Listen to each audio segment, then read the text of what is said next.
Türkmenistan'da 1 dekabrdan 200 manatlık banknot dolanışıga girdiler. Türkmenistan'ın hemişilik betaraplı hukuk derecesine eye bolmagynyň 30 ýyllyk münasibetli ýurdumyzyň merkezi banky halkara parahatçylyk we ynanşmak ýylynyň 1 dekabryndan 1-5-10 manatlyk modifisirlenen polimer banknotlary şeýle hem täze 200 manatlyk polimer banknoty dolanışyga girýär. Merkezi bankyň metbuat beýanatynda habar berilişi ýaly bu pullaryň esasy aýry tynlygy hapalanma, könelme, deperlenme ýaly daşky täsirleri durnuklygydyr. Şeýle de olaryň gorak alamatları has güýçlendirilip, hakykylygyny tasdiklayan şekilleri vizual taýdan kämilleşdirildi. 1-5 we 10 manatlyk banknotlaryň rengi hemde şekili öňkü görnüşde saklanyp, olarda halkara parahatçylyk we ynanşmak ýylynyň nyşany şekillendirilendir. 200 manatlyk banknotyň ýüz tarapynda arkada binasynyň, arka tarapynda bolsa arkada şäher häkimliginiň edara ediş binasynyň şekili ýerleşdirilipdir.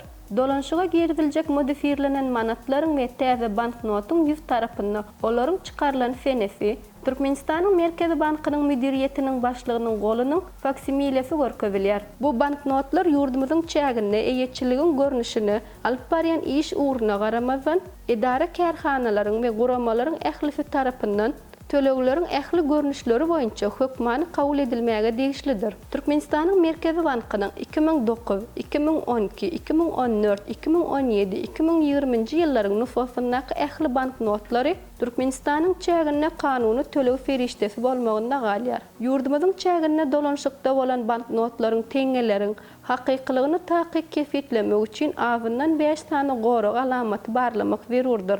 Bu alamatlar baradaky maglumatlar bilen Merkezi Bankyň resmi internet saýtyndan tanyşyp bilersiňiz.